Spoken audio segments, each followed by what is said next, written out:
Hello बच्चों, आप सभी का स्वागत है इस वीडियो में। और इस वीडियो में हम लोग पढ़ रहे हैं कक्षा 9 विज्ञान के अध्याय नंबर 7 को, जिसका नाम है गति। यहां पर हमें क्या पढ़ना है? गति के बारे में पढ़ना है, ठीक है। अब ये गति चीज क्या होती है, इसका डेफिनेशन जरा सा हम लोग समझेंगे, तब इस अध्याय को शुरू करेंगे, तब हमको चीजें आसानी से समझ में आएंगी।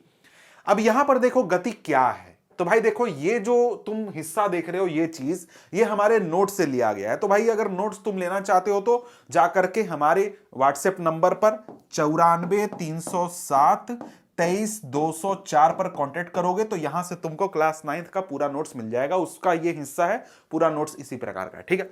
चलो शुरू करते हैं कि गति क्या है। गति की बात करें तो जब कोई वस्तु समय के साथ किसी मूल बिंदु के सापेक्ष अपनी स्थिति परिवर्तित करती है तो वह गति में होती है, ठीक है। मतलब क्या हुआ? मतलब देखो, कोई भी वस्तु है, समय के साथ किसी मूल बिंदु के सापेक्ष अगर अपनी स्थिति परिवर्तित कर रही है तो वो हम क्या बोलेंगे कि वो गति में है। तो देखो, यहां पर दो शब्द तुमको एक साथ समझना होगा जो कि एक दूसरे से जुड़े हुए हैं। एक है शब्द गति और दूसरा है विरामावस्था। तो हम बोलते हैं कि कोई वस्तु विरामावस्था में, जैसे मैं यहां पर खड़ा हूं तो मैं क्या हूं? विरामावस्था में हूं। क्यों? क्योंकि मैं यहां पर समय के साथ अपनी स्थिति को, अपने स्थान को नहीं बदल रहा हूं। 10 सेकंड पहले यहीं खड़ा था, अभी भी यहीं खड़ा हूं और 10 सेकंड बाद भी यहीं खड़ा रहूंगा। इसलिए मेरी स्थिति नहीं बदल रही, इसलिए मैं क्या हूं? विरामावस्था में कर हूं। लेकिन यहीं पर मैं क्या करता हूं? ऐसा चलना शुरू करता हूं। अब यहां पर मुझसे पूछा जाए या तुमसे पूछा जाए कि भाई मैं किस स्थिति में हूं, तो मैं गति की स्थिति में हूं, मैं गति कर रहा हूं। क्यों? क्योंकि समय के साथ यहां पर मेरा स्थान परिवर्तित हो रहा है, मेरी स्थिति परिवर्तित हो रही है, इसलिए मैं क्या हो गया हूं? गति में हो गया हूं। तो फिर यहां पर एक और शब्द आया, मूल बिंदु। ये मूल बिंदु क्या चीज है भाई? तो भाई हम गणना कहां से कर रहे हैं, देख कहां से रहे हैं, गिन कहां से रहे हैं। तुम जो ये वीडियो देख रहे हो, वीडियो रिकॉर्ड हो रहा है कैमरे से। तो यहां पर हमारे कैमरे की दूरी कहां से नापी जा रही है? कैमरे से यहां तक नापी जा रही है। इसके साथ साथ मेरी स्थिति में परिवर्तन हो रहा है या नहीं, यह कैसे तय हो रहा है? यह तय हो रहा है कैमरा के हिसाब से, कि कैमरे के हिसाब से मैं पहले यहां था, फिर यहां आ गया, तो यहां पर कैमरा हमारा मूल बिंदु हो गया, ठीक है। तो ये शॉर्ट में परिभाषा से हमने समझा कि जब कोई वस्तु समय के साथ मूल बिंदु के सापेक्ष अपना स्थान परिवर्तित कर लेती है तब हम बोलते हैं कि वो गति में है। जैसे जब कोई गाड़ी चलती है, मोटर गाड़ी चलती है, तो वहां पर क्या होता है? हम हो जाते हैं मूल बिंदु। हम किसी मोटर गाड़ी को देख रहे हैं और मोटर गाड़ी आगे जा रही है, हम हो गए मूल बिंदु, और हमारे हिसाब से समय के साथ गाड़ी अपनी स्थिति परिवर्तित कर रही है, इसलिए हम बोलते हैं कि मोटर गाड़ी क्या है? गति में है, ठीक है।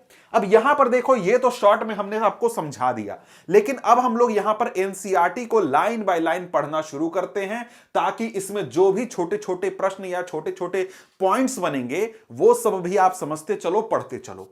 अब यहां पर क्या कहता है कि दैनिक जीवन में हम कुछ वस्तुओं को विरामावस्था में तथा कुछ वस्तुओं को गतिमान अवस्था में देखते हैं। तो भाई विरामावस्था का क्या मतलब होता है, गतिमान अवस्था का क्या मतलब होता है, यह आप समझ चुके हो। अब यहां पर कहता है कि पक्षी उड़ते हैं, मछलियां तैरती हैं, रक्त का प्रवाह शिराओं और धमनियों में होता है तथा मोटर गाड़ियां चलती हैं, परमाणु, अणु, ग्रह, तारे और आकाशगंगा सभी गतिमान हैं। तो भाई इतनी सारी चीजों का उदाहरण आपको दिया गया, बोला गया कि ये देखो, ये जितनी चीजें हैं ये सब गतिमान हैं। गतिमान क्यों है भैया? गतिमान इसलिए हैं क्योंकि समय के साथ ये अपने स्थान को, अपनी स्थिति को परिवर्तित कर रहे हैं, इस वजह से। क्योंकि जब पक्षी उड़ते हैं तो पक्षी को तुम देखते हो तो क्या होता है? थोड़ी देर पहले यहां होता है, लेकिन कुछ समय बाद देखते रहोगे, देखते रहोगे, देखते रहोगे, पक्षी उड़ करके चली जाएगी। मछलियों को देखोगे, मछली तैर रही है, ऐसे ऐसे ऐसे ऐसे तैर करके ऐसे चल रही है, वो तैर रही है। तो वहां पर क्या हो रहा है? वो अपने स्थान को परिवर्तित कर रही है। इसी प्रकार से तुम रक्त का देख लो, रक्त भी प्रवाह करता है, तो यहां पर क्या होता है? स्थान परिवर्तित करता है। सभी चीजें समय के साथ क्या कर रही हैं? स्थान परिवर्तित कर रही हैं। इसलिए उनको हम लोग क्या बोल रहे हैं कि वो जो हैं गति में है। ठीक है, अब यहां पर इसके बाद बात करें तो यहां पर आगे क्या कहता है, हम प्रायः यह समझते हैं कि कोई वस्तु गति में तभी है जब वह समय के साथ अपनी स्थिति को परिवर्तित करती है। यही चीज है भैया कि कोई भी वस्तु को गति में कब मानते हैं हम लोग, तब मानते हैं जब वो समय के साथ अपनी स्थिति को परिवर्तित करती है, तभी हम मानेंगे कि वो वस्तु क्या है, गति में है। कहता है कि तथापि ऐसी कई अवस्थाएं हैं जिनमें गति के अस्तित्व के अप्रत्यक्ष साक्ष्य हैं। उदाहरण के लिए हम हवा की गति का अनुमूल धूल कणों के उड़ने एवं पेड़ों की शाखाओं और पत्तियों के हिलने डुलने से लगाते हैं। सूर्योदय, सूर्यास्त एवं मौसम परिवर्तन की परिघटनाओं के क्या कारण है, क्या यह पृथ्वी की गति के कारण है? अगर यदि यह सही है तो हम पृथ्वी की गति का अनुमान प्रत्यक्ष रूप से क्यों नहीं लगा पाते? अब यहां पर देखो सवाल पूछ रहा है कि देखो भाई, हमने बोला कि हम किसी वस्तु को देख रहे हैं, वो वस्तु स्थान अपना परिवर्तित कर रही है समय के साथ, तो हम बोल देते हैं कि वो गति में है। लेकिन जब हवाओं को बहते हुए हम देखते हैं तो हवाओं का बहना हमें पता कैसे चलता है, तो पत्तियां हिलती हैं तब पता चलता है कि ओ हवाएं बह रही हैं। और यहां पर पृथ्वी को हम यहां पर देख रहे हैं तो पृथ्वी तो कहीं जा नहीं रही है भाई, फिर भी हम बोलते हैं कि पृथ्वी जो है वो गति कर रही है। ऐसा क्यों है भाई? हमारे जो सूर्य हैं वो सूर्यास्त सूर्योदय हो रहा है, सूर्य को दिन भर हम गति करते हुए देखते हैं कि सूर्य जो इधर उधर कर रहा है, लेकिन हम बोलते हैं कि सूर्य गति नहीं कर रहा है बल्कि हमारा पृथ्वी गति कर रहा है। ऐसा क्यों है भाई? तो यहां पर उसका कारण यह है कि यहां पर एक ही वस्तु अलग अलग व्यक्तियों के लिए, एक व्यक्ति के लिए हो सकता है कि वो क्या रहे, वो गति में हो, लेकिन दूसरे व्यक्ति के लिए रहे कि वो क्या है, विरामावस्था में हो। ऐसा क्यों होता है? ऐसा इसलिए होता है क्योंकि हमारा मूल बिंदु कहां है ये मायने रखता है। जैसे मैं यहां पर खड़ा हूं तो हमारा मूल बिंदु कहां हुआ भाई, हमारा शरीर हो गया। हम अपने शरीर के हिसाब से सभी चीजों की तुलना कर रहे हैं कि स्थिति में परिवर्तन हो रहा है या नहीं। जैसे मैं इस कमरे में खड़ा हूं और इस कमरे की कोई भी चीज मेरे सापेक्ष अपनी स्थिति को परिवर्तित नहीं कर रही है। यह दीवार पिछले 20 साल से जहां है वहीं है, मैं यहां पर अभी खड़ा हूं तो मैं अगर देखूं तो हर चीज अपने स्थान पर है। लेकिन अगर मुझसे पूछा जाए कि क्या यह पृथ्वी चल रही है या फिर क्या यह पृथ्वी गति में है, तो मैं बोलूंगा हां सर बिल्कुल गति में है, बिल्कुल गति में। ऐसा क्यों बोलूंगा भाई? ऐसा इसलिए बोलूंगा क्योंकि यहां पर मेरे सापेक्ष मैं खुद को मूल बिंदु मान करके अगर पृथ्वी को देखूं तो पृथ्वी की गति नहीं हो रही है। लेकिन अगर मैं चंद्रमा पर चला जाता हूं या फिर मंगल ग्रह पर चला जाता हूं या फिर सूर्य पर जाकर के बैठ जाता हूं, तब वहां से जब देखूंगा ना तो मुझे पता चलेगा कि गति जो है, पृथ्वी जो है वो लगातार गति कर रही है। समझ गए? तो यहां पर इसीलिए यह होता है कि कोई भी वस्तु एक व्यक्ति के लिए गति में होती है लेकिन दूसरे व्यक्ति के लिए गति में नहीं होती है, विरामावस्था में होती है, क्योंकि दोनों का मूल बिंदु अलग अलग होता है। समझ गए बात को? तो यहां पर यही चीज कहता है, उदाहरण के लिए कि मान लो कोई बस जो है, बस यात्रियों से भरी हुई है और बस चल रही है।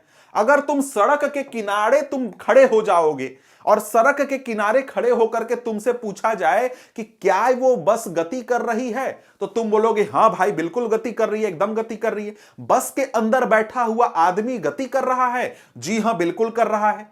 लेकिन बस के अंदर अगर दो लोग बैठे हैं और इन दोनों में से एक से पूछा जाए कि भैया ये तुम्हारे बगल वाला जो है क्या ये गति कर रहा है, तो वो बोलेगा कहां गति कर रहा है, 1 घंटा से हमारा बगल में बैठा हुआ है, कहां ये गति कर रहा है, मेरे बगल में बैठा हुआ है, कोई गति नहीं कर रहा है ये। क्यों भाई? क्योंकि मूल बिंदु के सापेक्ष यहां पर इसके स्थान में कोई परिवर्तन नहीं हो रहा है, इसलिए यहां पर अगर उसके अंदर से पूछा जाए तो कोई गति नहीं हो रहा है। लेकिन जब तुम बाहर से देखोगे तो यह व्यक्ति तुम्हें दिख रहा है कि आगे की ओर गति कर रहा है, तो यहां पर हमारा मूल बिंदु के हिसाब से तय होता है कि कोई वस्तु गतिमान है या फिर नहीं है। समझ गए? अब यहां पर देखो बता रहा है कि देखो हमारे आसपास बहुत तरह की गतियां होती हैं। जैसे कोई गति होगा वो सीधी रेखा में गति होगा, जैसे वस्तु यहां से निकली एक सीधी रेखा में जा रही है, वो किसी भी प्रकार से अपने दिशा को परिवर्तित नहीं कर रही है। इसके बाद यहां पर कुछ वस्तुएं जो होती हैं वो वृत्तीय पथ पर गति करती हैं, जैसे कि यहां पर पंखे का डाइना वृत्तीय पथ पर गति करता है। कुछ जो यहां पर वस्तुएं होती हैं इस प्रकार से कंपन की गति करती हैं। पेंडुलम जैसी गति करती हैं। तो यहां पर अलग अलग प्रकार की हमारी गतियां होती हैं, लेकिन यहां पर इस अध्याय में हम लोग क्या करेंगे, सीधी रेखा में गति को सबसे पहले पढ़ेंगे, फिर हम क्या पढ़ेंगे, फिर हम लोग दूरी और विस्थापन समझेंगे, फिर चाल और वेग समझेंगे, फिर त्वरण को समझेंगे, और फिर वहां पर उसके बाद हम लोग ग्राफ की पढ़ाई करेंगे, गति से जुड़े हुए जो समीकरण है उनको पढ़ेंगे, और फिर वृत्तीय पथ पर गति को पढ़ेंगे। तो ये सारी चीजें हमें यहां पर इस अध्याय में अब आगे पढ़नी है। ठीक है, अब यहां पर देखिए कुछ आपके सामने क्रियाकलाप हैं, बहुत ही आसान आसान से हैं, तो आप इनको खुद से कर सकते हैं। मैं यहां पर आगे बढ़ता हूं। अब यहां पर देखिए यही चीज है गति का वर्णन। तो भाई जो चीज अभी मैंने आपको समझा दिया उसी चीज को थोड़ा सा समझाया गया है, जरा सा देख लेते हैं। कहता है कि हम किसी वस्तु की स्थिति को एक निर्देश बिंदु निर्धारित कर व्यक्त करते हैं। निर्देश बिंदु कहने का मतलब क्या हुआ कि कहां के हिसाब से हम तुलना कर रहे हैं, जैसे मूल बिंदु की बात की ना, उसी प्रकार का है। ठीक है, कहता है उदाहरण के लिए कि मान लो कि आपका किसी गांव में एक स्कूल रेलवे स्टेशन से 2 किलोमीटर उत्तर दिशा में है, तो यहां पर स्कूल की स्थिति बताने के लिए हम लोग रेलवे स्टेशन का उदाहरण ले रहे हैं। तो यह रेलवे स्टेशन क्या हो गया, निर्देश बिंदु। भाई बोला कि स्कूल कहां है, तो रेलवे स्टेशन से 2 किलोमीटर उत्तर में स्कूल है, तो रेलवे स्टेशन क्या हो गया, हमारे लिए निर्देश बिंदु हो गया। और यही निर्देश बिंदु जो है उसी को यहां पर मूल बिंदु भी कहा गया है, जिसकी बात हमने अभी थोड़ी देर पहले की थी कि कहां से हम लोग गिनती कर रहे हैं, कहां से देख रहे हैं, कहां से नाप रहे हैं, तो वही मूल बिंदु बहुत ही जरूरी होता है। अब आइए हम लोग यहां पर सबसे पहला जो हमारा टॉपिक है इस अध्याय का वो पढ़ना शुरू करते हैं, सरल रेखीय गति। सरल रेखीय गति कहने का क्या मतलब हुआ कि एक वस्तु जो है एक रेखा में गति कर रहा है, वो यानी ऐसे सीधे निकला तो वो सिर्फ सीधे जाएगा या फिर पीछे आएगा, ऐसे सिर्फ वो गति करेगा, ना तो ऊपर नीचे जाएगा ना ही दाएं बाएं जाएगा, वो सिर्फ आगे पीछे जा सकता है। तो इस प्रकार की जब कोई वस्तु गति करे तो वो कैसी गति होगी, सरल रेखीय गति। एक रेखा पर वो गति कर रहा है तो ये हमारा हो जाएगा सरल रेखीय गति। कहता है कि गति का सबसे साधारण प्रकार सरल रेखीय गति है। हमें सबसे पहले एक उदाहरण के द्वारा इसे व्यक्त करना सीखना होगा। तो भैया उदाहरण दिया गया है कि एक वस्तु है वो ओ से प्रारंभ करती है, जिसको कि हमने निर्देश बिंदु मान लिया है। यानी कि इस तस्वीर को तुम देखोगे तो समझ में आ जाएगा। यहां पर एक वस्तु है जो कि यहां इस ओ बिंदु से अपनी गति शुरू कर रही है, और इस ओ बिंदु को ही हमने निर्देश बिंदु मान लिया है, और यहीं से हम सारी गणना करेंगे। ठीक है, अब इसके बाद क्या बोलता है, इसके बाद यहां पर बोलता है कि जो वस्तु है वो जब आगे की ओर गति करती है तो एक समय पर सी बिंदु पर पहुंच जाती है, एक समय पर बी बिंदु पर पहुंच जाती है, और एक समय पर ए बिंदु पर पहुंच जाती है, अलग अलग समय में। ठीक है, अब यहां पर जैसे उदाहरण के लिए आगे कहता है कि वस्तु पहले सी और बी से गुजरती है और ए पर पहुंच जाती है, इसके पश्चात उसी पथ पर लौटती है और बी से गुजरते हुए सी तक पहुंचती है। तो यहां पर क्या हुआ भैया, वस्तु ओ से निकली, सी पार किया, बी पार किया, ए पर पहुंचा। अब ए पर पहुंचने के बाद क्या होता है, यहां से वो निकली, यहां से ऐसे जाते हुए ए तक पहुंचा, और ए पर पहुंच करके वापस आकर के कहां पर रुक गई वस्तु, इस सी बिंदु पर रुक गई। ठीक है, अब यहां पर वस्तु ने कुल दूरी कितना तय किया, तो भैया 0 से निकला 60 किलोमीटर गया, और 60 किलोमीटर से फिर से वापस आ गया, कितना दूर, 35 किलोमीटर वापस आ गया, यानी सी बिंदु पर पहुंच गया। तो कुल दूरी यहां पर कितना तय हुआ, 95 किलोमीटर। अब ये जो यात्रा किया गया इस वस्तु के द्वारा ओ से निकल करके ए तक और ए से फिर सी तक, तो यहां पर ये वस्तु के द्वारा तय की गई दूरी है। तो ये क्या है भैया, दूरी है, जिसको कि अंग्रेजी में हम लोग डिस्टेंस बोलते हैं।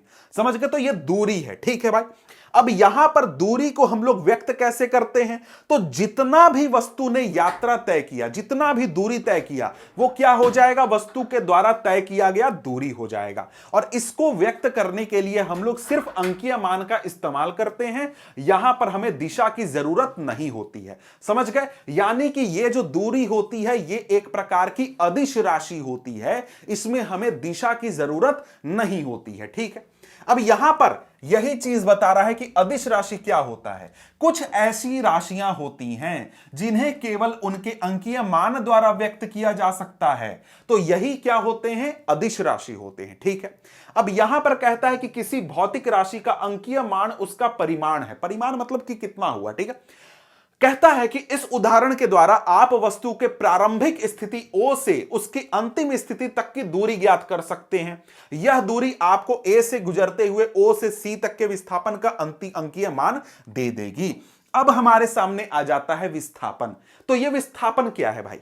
देखो यहां पर क्या हुआ, वस्तु ने O से यात्रा शुरू किया, O से यात्रा शुरू करके ये गया A तक, 60 किलोमीटर की दूरी तय की, और फिर वापस आकर के सी तक पहुंच गया, 35 किलोमीटर और दूरी तय की, कुल दूरी तय की 95 किलोमीटर। लेकिन हमसे पूछ रहा है कि भैया जो शुरुआती बिंदु था उससे अंतिम बिंदु के बीच की दूरी कितनी है। तो यहां से अगर हम यहां तक की दूरी निकालें तो कितनी दूरी होगी, 25 किलोमीटर। और ये हमारा क्या हो गया, ये हमारा विस्थापन हो गया। तो भैया विस्थापन क्या है, शुरुआती बिंदु और अंतिम बिंदु के बीच की जो सबसे न्यूनतम दूरी होती है उसी को हम लोग क्या बोलते हैं, विस्थापन बोलते हैं। अब यहां पर दूरी क्या है, तो वस्तु के द्वारा तय की गई कुल दूरी को, कुल यात्रा को हम क्या बोलेंगे, दूरी बोलेंगे। तो दूरी और विस्थापन में एक प्रकार से फर्क आप समझ गए कि यहां पर दूरी क्या होता है भाई, तो दूरी हमारा होता है जितना भी वस्तु ने यात्रा तय किया, जितना भी दूर गया, किसी भी दिशा में, किसी भी आगे पीछे किधर भी गया, तो वो हमारा क्या हो गया, दूरी हो गया। लेकिन विस्थापन क्या है भाई, विस्थापन है कि वस्तु ने यात्रा शुरू किया, वो पूरा दुनिया घूम ले, हमको उससे मतलब नहीं है। हमको किस चीज से मतलब है कि उसका अंतिम स्थान क्या है, अंतिम में जाकर के वो रुकता कहां है, और शुरुआती बिंदु और अंतिम बिंदु के बीच की जो सबसे कम दूरी होगी वही हमारा विस्थापन होगा। यानी कि यहां समझ लो कि जैसे कोई वस्तु है, यहां से निकला और यहां से निकल करके ऐसे गया और यहां पर इस बिंदु पर जाकर के रुक गया। ये ए बिंदु है, ये बी बिंदु है। तो यहां पर हम दूरी तय कैसे नापेंगे, तो पूरे इस रास्ते को हम नापेंगे और हम बोलेंगे कि भैया ये क्या हो गया, इतना दूरी है। लेकिन अगर हमें विस्थापन नापना होगा तो हम कैसे नापेंगे, ए से बी तक की सीधी रेखा, न्यूनतम दूरी हम नापेंगे और वो क्या हो जाएगा, हमारा विस्थापन हो जाएगा। समझ गए, हमको पूरे तय किए गए रास्ते से कोई मतलब नहीं है, कितना यात्रा तय किया वस्तु ने कोई मतलब नहीं है, हमको सिर्फ शुरुआती बिंदु और अंतिम बिंदु से मतलब है। और उसी से हम क्या प्राप्त कर लेते हैं, हम विस्थापन प्राप्त कर लेते हैं। और यहां पर हमारा विस्थापन क्या होता है, एक प्रकार का सदिश राशि होता है, यानी कि इसके साथ दिशा भी जुड़ा हुआ होता है। तो दूरी और विस्थापन के बीच में फर्क आप यहां पर देख सकते हो। तय किए गए मार्ग की कुल लंबाई को हम दूरी कहते हैं, वस्तु की प्रारंभिक स्थिति और अंतिम स्थिति के बीच की न्यूनतम दूरी को हम लोग विस्थापन बोलते हैं। दूरी हमारा अदिश राशि होता है, विस्थापन सदिश राशि होता है। यह हमेशा धनात्मक होता है और विस्थापन धनात्मक, ऋणात्मक और शून्य भी हो सकता है। अब इसका क्या मतलब हुआ भाई, जरा समझो। मैं यहां खड़ा हूं अगर, और यहां से मैं क्या करता हूं, यात्रा शुरू करता हूं, यहां से ऐसे मैं गया, जैसे ही मैंने पैर हिला दिया तो एक कदम मैं चला और दो कदम चला। तो तुमसे अगर पूछा जाए कि मैंने कितना दूरी तय किया गया, तो जैसे ही अगर मैंने यात्रा शुरू कर दिया, चलना शुरू कर दिया, तो दूरी हमेशा 1 2 3 4 आगे बढ़ेगा।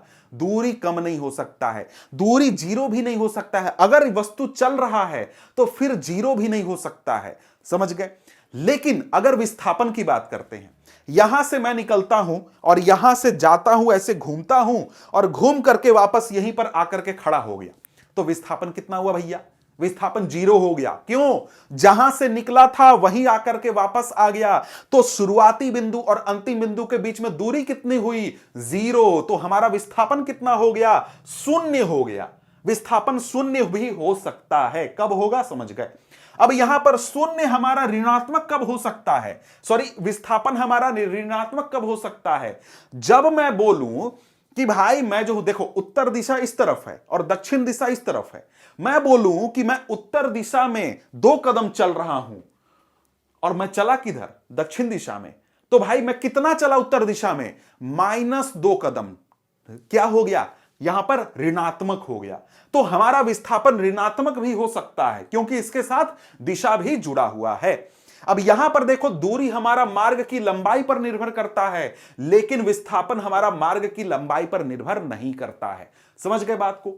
अब इसके बाद आगे बढ़ें तो आगे हमारे सामने क्या है, यहां पर यही चीज है, बताया गया है विस्थापन क्या होता है, वस्तु की प्रारंभिक व अंतिम स्थिति के बीच की न्यूनतम दूरी को वस्तु का विस्थापन कहते हैं। यह तो आप समझ ही चुके हो। अब इसके बाद आगे बढ़ते हैं तो आगे कुछ सवाल है, वही सवाल है जो कि आपको मैंने समझा दिया है। अब यहां पर पूछ रहा है कि क्या विस्थापन का परिमाण वस्तु के द्वारा तय की गई दूरी के बराबर हो सकता है।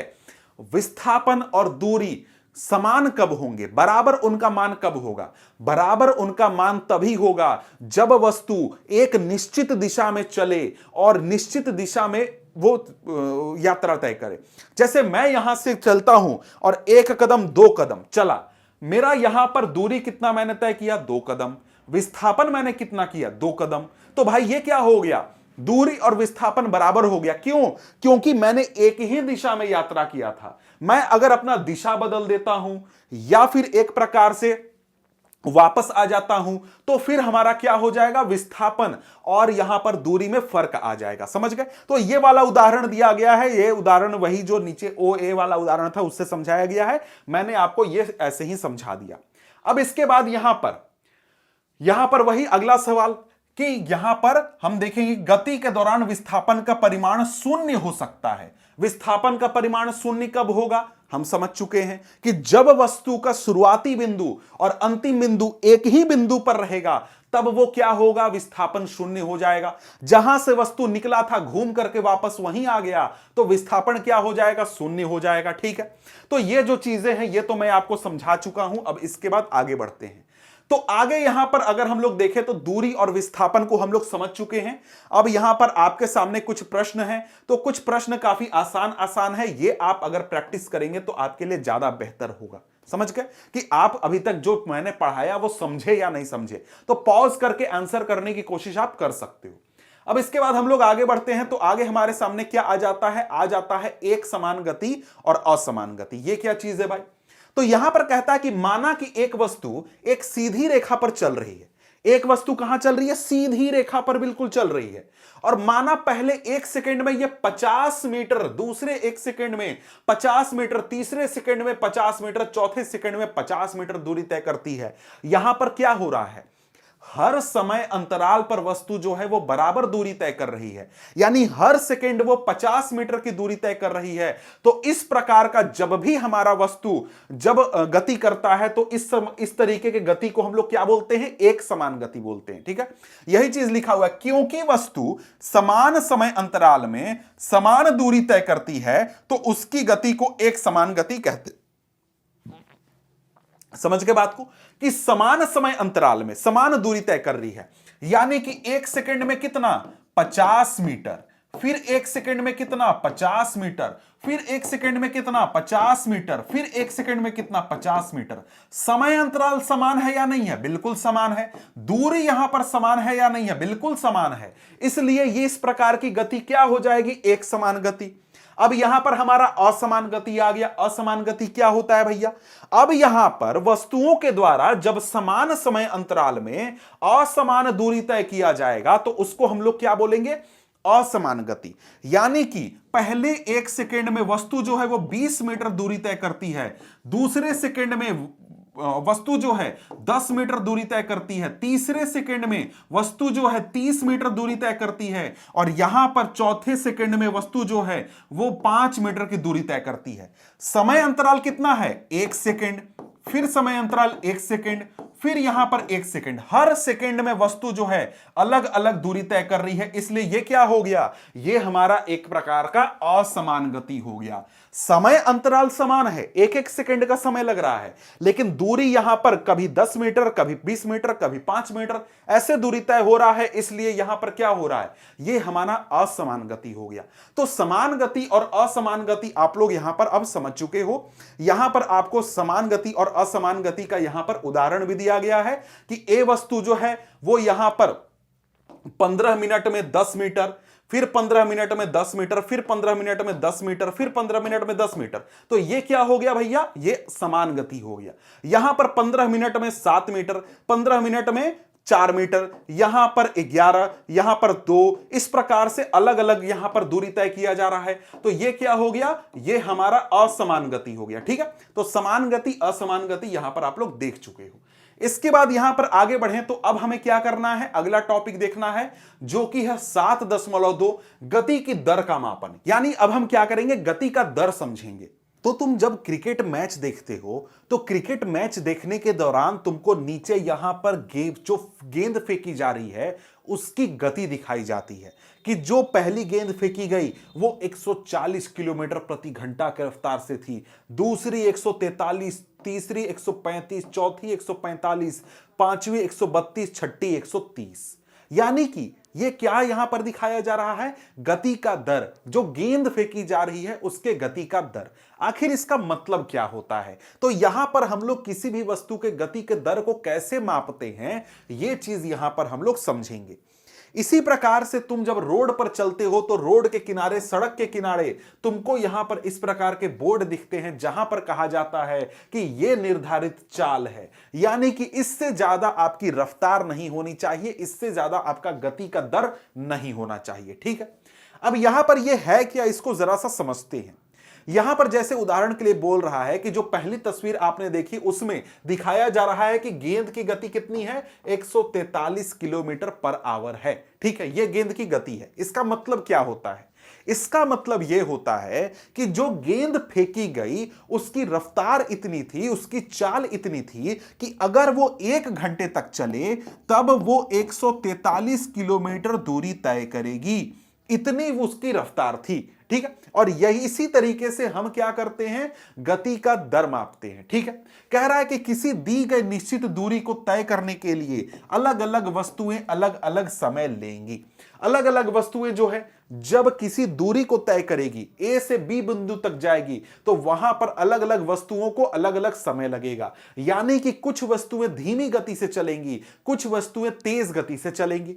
अब यहां पर बात यह है कि अलग अलग वस्तुएं जो हैं वो कौन सी वस्तु धीमी गति से चल रही है, कौन सी वस्तु तेज गति से चल रही है, यह हम कैसे फर्क करेंगे, यह कैसे निकालेंगे, उसके लिए हमें काम आता है गति का दर। तो यहां पर गति का दर कैसे निकालते हैं हम लोग, तो यहां पर इसके लिए हम क्या करते हैं, जो वस्तु द्वारा इकाई समय में तय की गई दूरी के उपयोग से उस वस्तु की गति की दर प्राप्त की जा सकती है। मतलब क्या हुआ, मतलब भैया ठीक है, तुम जो हो घूमने गए तो तुम्हारी गाड़ी 200 किलोमीटर चली और 200 किलोमीटर जाने में तुमको 2 घंटे लगे। तो यहां पर हम क्या निकालेंगे, हम इकाई समय में कितनी दूरी तुम्हारी गाड़ी के द्वारा तय किया गया ये निकालेंगे, उससे हमको दर पता चल जाएगा। यानी कि 2 घंटे में 200 किलोमीटर, यानी 1 घंटे में कितना, 100 किलोमीटर। तुम्हारे गति का दर कितना है, 100 किलोमीटर पर घंटा। इसी प्रकार से कोई वस्तु है 3 घंटे में 150 किलोमीटर दूरी तय करती है, तो वहां पर इकाई समय में हम दूरी निकालेंगे कि इकाई समय में वो वस्तु कितनी दूरी तय करेगी। तो 3 घंटे में 150 किलोमीटर, तो 1 घंटे में कितना, 1 घंटे में 50 किलोमीटर। तो उस वस्तु का दर कितना है, 50 किलोमीटर प्रति घंटा। इस प्रकार से हम क्या करते हैं, गति का दर निकालते हैं। और जब गति का दर निकालते हैं तो गति के दर को हम क्या कहते हैं, चाल कहते हैं। इसके लिए स्पेशल राशि है, गति के दर का स्पेशल राशि है जिसको हम क्या कहते हैं, चाल कहते हैं। और चाल को जो मात्रक होता है चाल का, वो हम लोग यहां पर मीटर पर सेकंड इस्तेमाल करते हैं, यानी मीटर पर सेकंड, समझ गए। लेकिन जब हम लोग अपनी नॉर्मल जिंदगी जीते हैं तो यहां जो हम गाड़ियां इस्तेमाल करते हैं या फिर जैसे गेंद की रफ्तार दिखाई गई तो वहां पर हम लोग किलोमीटर प्रति घंटा इस्तेमाल करते हैं। कई जगहों पर आपको सेंटीमीटर प्रति सेकंड इस्तेमाल होते हुए मिलेगा। तो अलग अलग हम लोग यहां पर इस्तेमाल करते हैं मात्रक। लेकिन जो यहां पर हमारा साइंस में यूज किया जाता है, विज्ञान में मात्रक यूज किया जाता है, वो होता है मीटर मीटर प्रति सेकेंड, कि यहां पर मीटर प्रति सेकेंड में हम लोग मापते हैं किसी भी वस्तु के गति का दर। समझ गए?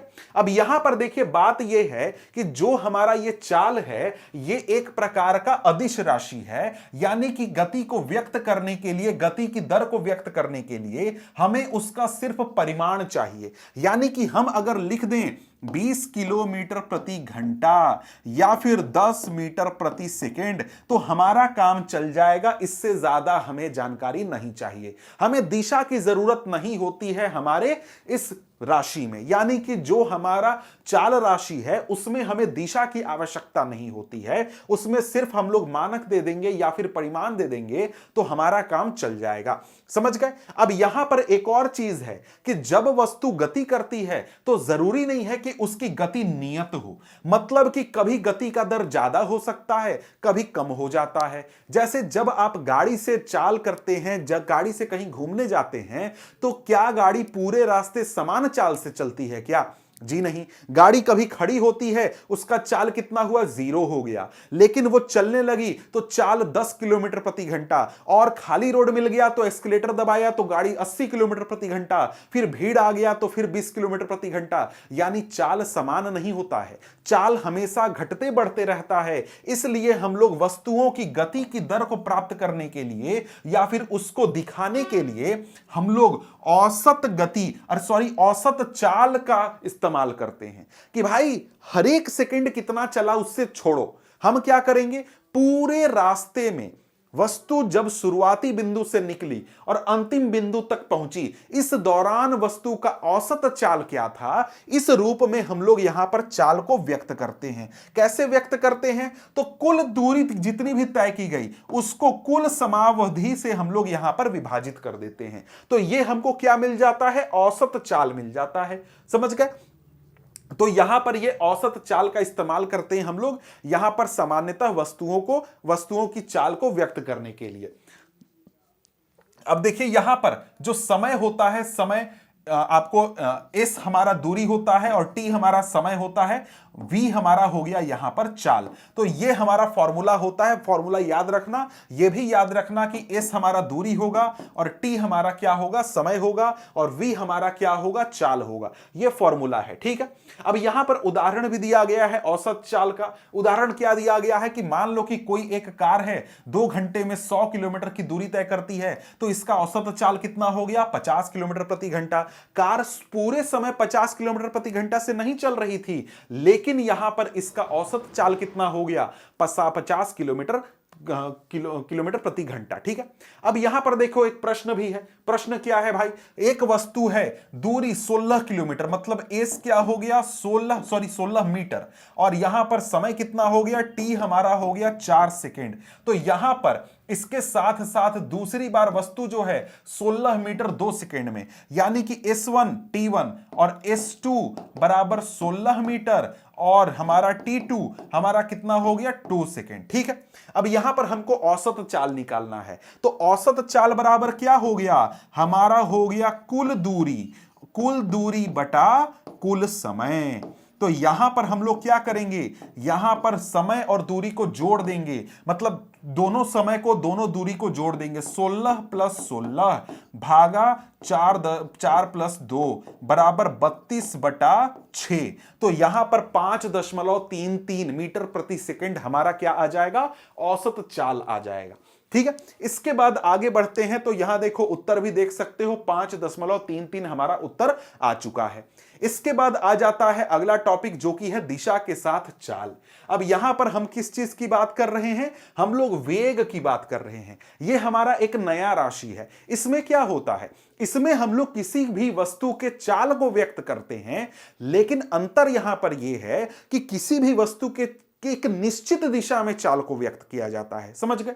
यहां पर कह रहा है कि किसी वस्तु की दर, गति की दर और भी अधिक व्यापक हो सकती है अगर हम उसकी चाल के साथ साथ दिशा को भी व्यक्त करें। वह राशि जो इन दोनों पक्षों को व्यक्त करती है उसे वेग कहा जाता है। वेग क्या है भाई? एक निश्चित दिशा में चाल को हम लोग वेग कहते हैं। यानी यही लिखा हुआ है, एक निश्चित दिशा में चाल को हम लोग वेग कहते हैं। किसी वस्तु का वेग समान तथा असमान हो सकता है। वेग असमान और समान होने का मतलब क्या? जिस प्रकार से चाल हमारा कम ज्यादा हो सकता है, उसी प्रकार से हमारा जो वेग है वो भी समान और असमान हो सकता है। समान मतलब क्या? समान समय में समान दूरी तय करना, मतलब समान समय में समान विस्थापन। यहां पर ध्यान रखो, वेग की जब हम लोग बात करते हैं तो वेग में क्या फॉर्मूला होता है? वेग में फॉर्मूला होता है विस्थापन बटा समय, विस्थापन बटा समय, ठीक है। और हमारे चाल में क्या होता है फॉर्मूला? दूरी बटा समय। तो यहां पर वेग में क्या आ जाएगा? विस्थापन बटा समय, ठीक है। तो यहां पर हम लोग वेग समान और असमान हो सकता है, मतलब कि समान समय में समान विस्थापन या फिर समान समय में असमान विस्थापन हमारा हो सकता है। एक सेकंड में 10 मीटर का विस्थापन हुआ, दूसरे सेकंड में 20 मीटर का विस्थापन हो गया, तो वो क्या हो गया? असमान वेग हो गया, ठीक है। आगे कहता है किसी वस्तु की चाल गति की दिशा या दोनों के परिवर्तन के, किसी वस्तु की चाल गति की दिशा या दोनों के परिवर्तन के साथ परिवर्तित हो सकती है। यानी कि यहां पर जब हम लोग वेग में परिवर्तन की बात करते हैं कि किसी वस्तु का वेग में परिवर्तन कब होगा, या तो उसका चाल बदल जाए या फिर उसका दिशा बदल जाए। यानी कोई वस्तु चल रही थी 20 किलोमीटर प्रति घंटा से, ठीक है, इसके इतने वेग से, अगर वो 30 से चलने लगी तो क्या हो गया? यहां पर गति का दर बदल गया और इसके कारण यहां पर वेग में क्या आ गया? वेग में परिवर्तन आ गया। लेकिन यहां पर अगर वस्तु 20 की रफ्तार से चल रही थी और वो 20 की ही रफ्तार से चल रही है, लेकिन वो अपने दिशा को परिवर्तित कर ले, तो भी क्या हो जाएगा? वेग में परिवर्तन हो जाएगा। क्योंकि वेग क्या होता है? एक निश्चित दिशा में चाल को हम लोग वेग बोलते हैं, ठीक है। तो यही चीज है, जब एक वस्तु सीधी रेखा में बदलती हुई चाल से गति करता है तो हम इसके गति की दर के परिमाण को औसत वेग के द्वारा व्यक्त कर सकते हैं। मान लो कि यहां पर कोई वस्तु है, सीधी रेखा में चल रही है, उसका गति नहीं मतलब दिशा नहीं बदल रहा है, गति का दर बदल रहा है, तब हम लोग वहां पर औसत वेग का इस्तेमाल कर सकते हैं। जैसे हमने कहा किया था, हमने चाल में इस्तेमाल किया था, ठीक है। और इसके लिए हम लोग क्या करेंगे? ये औसत चाल के गणना के समान ही होती है, जितना जैसा औसत चाल होगा वैसा ही हमारा औसत वेग भी होगा, अगर गति का वस्तु का दिशा न बदले तो। समझ गए? आगे क्या कहता है? यदि वस्तु का वेग समान रूप से परिवर्तित हो रहा है, वस्तु का वेग समान रूप से परिवर्तित होने का मतलब क्या हुआ? वस्तु चलना शुरू करता है, दिशा नहीं बदल रहा है, क्या बदल रहा है? इसका परिमाण बदल रहा है। शुरुआत में 2 मीटर पर सेकंड चल रहा था, अगले सेकंड 3 मीटर पर सेकंड हुआ, फिर अगले सेकंड क्या हो गया? 4 मीटर पर सेकंड, फिर 5 मीटर पर सेकंड। यानी हर समय अंतराल में समान रूप से वेग परिवर्तित हो रहा है। तो इस स्थिति में क्या होगा? हम लोग यहां पर औसत वेग निकालेंगे। कैसे? प्रारंभिक वेग और अंतिम वेग का हम लोग यहां पर माध्य निकाल देंगे और हमको औसत वेग मिल जाएगा। यहां पर यह फॉर्मूला हमारा लगेगा, प्रारंभिक वेग जोड़ अंतिम वेग भागा 2। क्या मिल गया हमको? औसत वेग। किस स्थिति में? जब हमारा समान रूप से वेग में परिवर्तन हो रहा है। यानी कोई वस्तु 2 मीटर पर सेकंड से चल रहा था, वो 3 मीटर पर सेकंड से चलने लगा, अगले सेकंड में 1 सेकंड में, फिर अगले सेकंड में 4 मीटर पर सेकंड से चलने लगा, फिर 5 मीटर पर सेकंड से। तो यहां पर समान समय अंतराल में समान परिवर्तन हो रहा है। इस स्थिति में हम लोग यहां पर क्या करते हैं? प्रारंभिक वेग और अंतिम वेग का माध्य निकाल देते हैं, तो हमको औसत वेग मिल जाता है। और साथ में कंडीशन क्या है? कि दिशा नहीं बदलना चाहिए तब।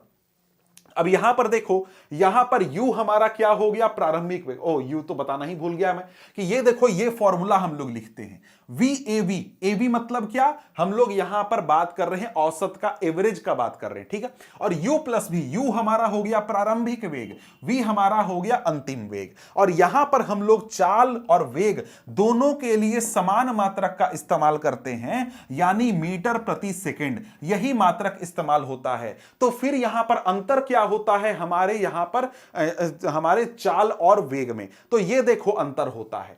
यहां पर इकाई समय में वस्तु द्वारा तय की गई दूरी को हम लोग क्या बोलेंगे? चाल।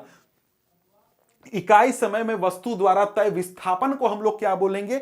वेग बोलेंगे। हमारा चाल क्या होता है? अदिश राशि होता है। वेग हमारा एक प्रकार का सदिश राशि होता है। किसी गतिमान वस्तु का औसत चाल शून्य नहीं हो सकता। औसत चाल शून्य नहीं हो सकता है भाई। क्यों नहीं होगा? क्योंकि हमारा दूरी कभी भी शून्य नहीं हो सकता है जब वस्तु चलेगा तो। लेकिन वेग हमारा शून्य हो सकता है, क्योंकि विस्थापन हो सकता है कि शून्य हो जाए, इसलिए औसत वेग हमारा शून्य हो सकता है। किसी पिंड के चाल के परिमाण के बदलने पर उसका चाल बदल जाता है। ठीक है, जब यहां पर चाल का परिमाण बदलेंगे तो हमारा चाल बदल जाएगा। लेकिन यहां पर किसी पिंड का वेग का परिमाण या तो बदले या फिर दिशा बदले, तो दोनों के बदलने से यहां पर वेग बदल जाता है। तो ये हमारा वेग और चाल में परिवर्तन हो गया। ठीक है, अब इसके बाद बात करें तो यहां पर आपके सामने कुछ क्रियाकलाप हैं। क्रियाकलाप आप अगर खुद से करें तो आपके लिए ज्यादा बेहतर होगा। फिर यहां पर हमारे सामने कुछ प्रश्न हैं। इनमें से कुछ बातें तो मैंने आपको बता ही दी कि चाल और वेग में क्या अंतर होता है, ये हम लोग यहां पर बता चुके हैं। किस अवस्था में किसी वस्तु के औसत वेग का परिमाण उसकी औसत चाल के बराबर होगा? जब एक वस्तु एक सीधी रेखा में एक दिशा में गमन करेगी, तब वहां पर औसत चाल और औसत वेग का परिमाण बराबर होगा। इसके बाद गाड़ी का ओडोमीटर क्या नापता है? तो गाड़ी की दूरी मापता है। ठीक है, ओडोमीटर क्या मापता है? गाड़ी की दूरी मापता है। ठीक है, इसके बाद यहां पर एक प्रयोग के दौरान अंतरिक्ष यान के एक सिग्नल को पृथ्वी पर, ये प्रश्न आप खुद से कर लीजिएगा, थोड़ा आसान है, मतलब क्वेश्चन वगैरह है, सॉल्व कर लीजिएगा। ठीक है, अब इसके बाद यहां पर एक और प्रश्न है, जरा सा देख लेते हैं क्या बोलता है। यात्रा शुरू होते समय कार का ओडोमीटर 2000 किलोमीटर प्रदर्शित करता है और यात्रा समाप्ति पर 2400 किलोमीटर प्रदर्शित करता है। इसका मतलब क्या हुआ कि जो वाहन है उसने कितनी दूरी तय की है? तो दूरी अगर हम लोग देखते हैं तो 2400 माइनस 2000 बराबर 400 किलोमीटर की दूरी यहां पर तय की गई है गाड़ी के द्वारा, वाहन के द्वारा। ठीक है, अब इसके साथ आगे क्या बोलता है? बोलता है कि इस यात्रा में 8 घंटे लगते हैं, यानी कि टी बराबर यानी समय बराबर क्या हो गया? 8 घंटे लग गए। अब यहां पर औसत चाल हमें प्राप्त करना है किलोमीटर प्रति घंटा और मीटर प्रति सेकेंड में। तो यहां पर अगर हम लोग देखें तो औसत चाल बराबर क्या होता है भाई? यहां पर औसत चाल बराबर होता है कुल दूरी और बटा और कुल समय। तो यहां पर हम लोग क्या करेंगे? कुल समय, यहां पर इसको निकालेंगे तो हमारा 400 भागा कितना हो गया? 8, ये कितना हो गया? 50 किलोमीटर प्रति घंटा। ठीक है, अब इसको क्या करना है? मीटर पर सेकंड में कन्वर्ट करना है, बदलना है। तो ठीक है, क्या करेंगे? 50 गुना 1000, 1000 मत क्यों? क्योंकि भाई 1 किलोमीटर में 1000 मीटर होते हैं, बटा यहां पर 60 गुना 60। क्यों? क्योंकि 1 घंटे में 60 मिनट और 60 मिनट में 60 सेकेंड। अब यहां पर इसको हम लोग गुना भाग कर देंगे तो क्या हमें मिल जाएगा? हमें मिल जाएगा उत्तर मीटर पर सेकेंड में करीब 13.9 आएगा, क्योंकि 6 छक 36 और यहां 500/36 होगा, तो 13.9 मीटर प्रति सेकेंड के आसपास आपको उत्तर यहां पर मिलेगा। ठीक है, यहां पर देख लीजिए 13.9। ठीक है, अब इसी प्रकार से आगे प्रश्न यहां पर देखें तो अगला प्रश्न क्या बोलता है? बोलता है कि उषा 90 मीटर लंबे तालाब में तैरती है। वह एक सिरे से दूसरे सिरे तक सरल रेखीय पथ पर जाती है तथा वापस आती है। इस दौरान वह 180 मीटर की दूरी 1 मिनट में तय करती है। उषा की औसत चाल और औसत वेग को ज्ञात कीजिए। औसत चाल क्या हो जाएगा भाई?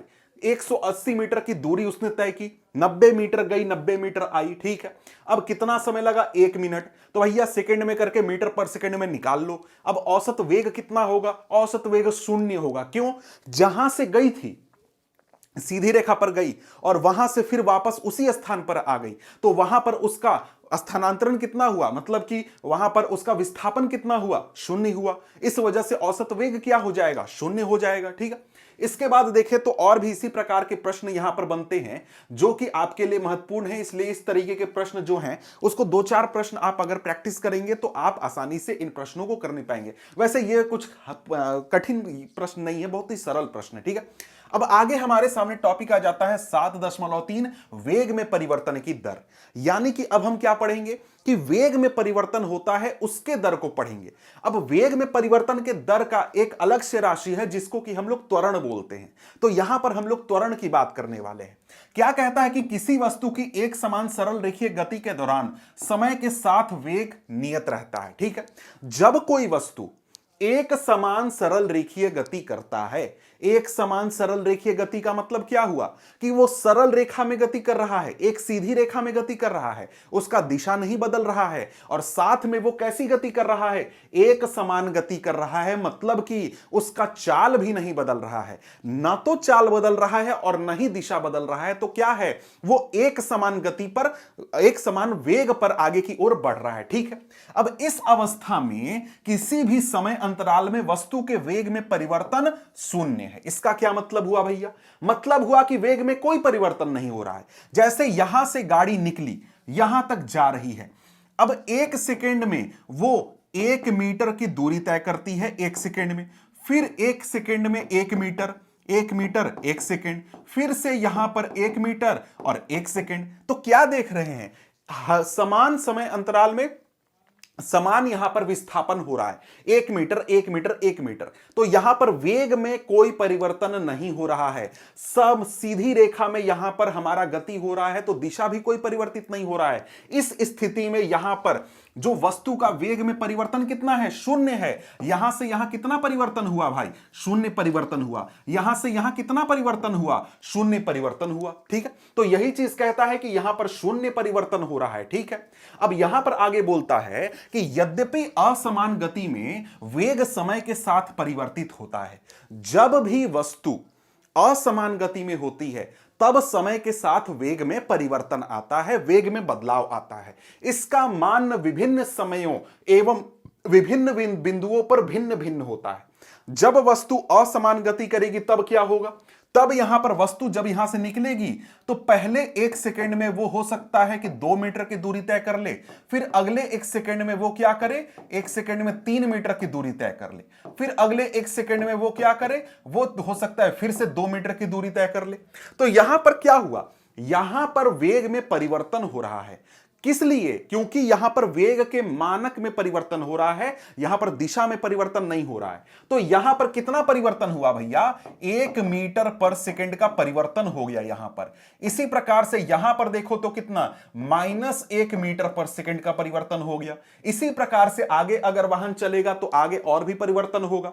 मतलब क्या है कि जब वस्तु असमान गति करती है तब उसमें क्या होता है, एक प्रकार का हमारा त्वरण उत्पन्न होता है, यानी कि वेग में परिवर्तन होता है। ठीक है, अब यहां पर अगर हम लोग देखें तो यहां पर आगे क्या कहता है कि समय अंतराल पर वस्तु के वेग में परिवर्तन शून्य नहीं होता है। मतलब कि हमारे वेग में परिवर्तन कितना हुआ, वो शून्य नहीं होगा, वो 1 होगा, 2 होगा, 3 मीटर पर सेकंड, 5 मीटर पर सेकंड, कुछ भी हो सकता है, लेकिन शून्य नहीं होगा जब असमान गति होगा तब। ठीक है, अब यहां पर वस्तु के वेग में परिवर्तन को कैसे हम लोग व्यक्त कर सकते हैं, तो इसके लिए हमें दूसरा एक भौतिक राशि इस्तेमाल करना होता है जिसको कि हम लोग त्वरण बोलते हैं। तो त्वरण क्या है भाई, त्वरण एक प्रकार से वस्तु के प्रति इकाई समय में वेग में परिवर्तन का माप है कि भाई वेग में परिवर्तन हो रहा है। तो जैसे हमने चाल मापा, जैसे हमने वेग मापा, उसी प्रकार से वस्तु के वेग में परिवर्तन को हम लोग मापते हैं और इसके लिए हम लोग राशि इस्तेमाल करते हैं त्वरण। त्वरण क्या बताता है हमें कि प्रति इकाई समय में हमारा वेग में कितना परिवर्तन हो रहा है। मतलब यहां पर जैसे हमने देखा कि 1 सेकेंड में कितना परिवर्तन हुआ, 1 मीटर पर सेकेंड का, यानी कि पहले सेकेंड में 2 मीटर पर सेकेंड से चल रहा था वाहन, फिर 3 मीटर पर सेकेंड से चलने लगा तो 1 मीटर पर सेकेंड का यहां पर परिवर्तन हो गया। यहां पर 3 से चल रहा था, फिर 2 से चलने लगा, -1 मीटर पर सेकेंड का यहां पर परिवर्तन हो गया। तो यही परिवर्तन को हमें बताता है त्वरण।